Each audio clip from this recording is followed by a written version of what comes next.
So I'm at my second project of the day. This I call my flip-flop deal. The reason I say that is because I originally purchased this house for it to be a rental property, and it was a pretty major rehab, electrical work, structural work, new roof, new heating and cooling, so it took a decent amount of time to get all those items taken care of. Now that I have it rent ready, the new comps that have come up in the last few months are much higher than when I first bought the property. So I've actually flip-flopped my strategy and I'm going to sell this property instead of keep it as a rental. So I'm here to look at the house again to figure out what I'm going to do as far as the cosmetic upgrades that I wasn't going to do when I had it as a rental. So number one, when you're looking at a rental or a fix and flip, always do the right thing, make the house safe, bring everything up to code, do the things that you need to make the house functional. If it's roof, plumbing, heating, cooling, electrical, all that stuff that has to be done regardless of it, whether it's a flip or a rental property. But the cosmetic stuff is a whole different ballgame. So if you can see this lovely countertop behind me, this is one of the first things I knew that I was going to do now that I'm flipping the property. I'm going to put some lovely granite down here. The next thing I'm going to do is also have tile put in the bathroom. There's linoleum. It was in decent shape, but now it's cracked because of the temperature changes. So that's getting done. And then wood floors in the bedrooms, those are going to be refinished. They're scratched up pretty bad, but as a rental, it wasn't worth it to make that investment. The two things I'm not sure about are the stainless steel appliances. We've got white appliances, not in too bad a shape.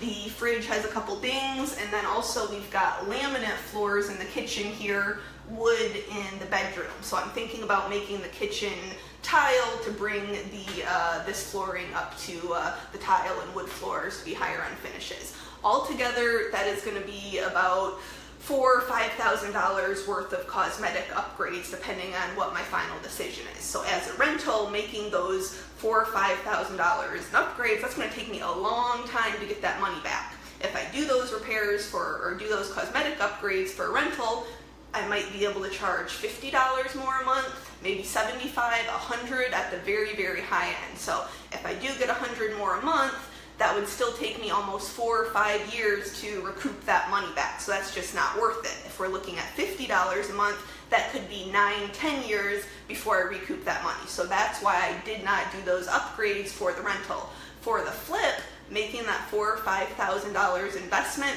I'm going to get about $15,000 more for the property having those higher end finishes. So I always want to double my money. It takes time to put the project together, have the contractors do the work, find the materials, get bids. So I want to make sure that I'm making money if I do that upgrade on a flip. So I don't just want to break even. If I spend $2,000, I don't just want it to make the house worth $2,000 more. It needs to make it at least $4,000 more to make that time really worth my while for doing that repair.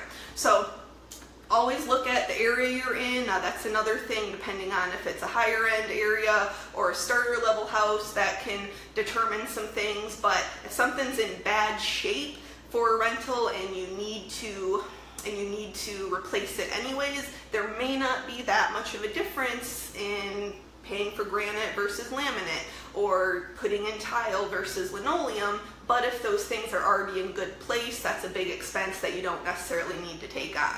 So wish me luck as I finish this one and get this bad boy on the market. Peace.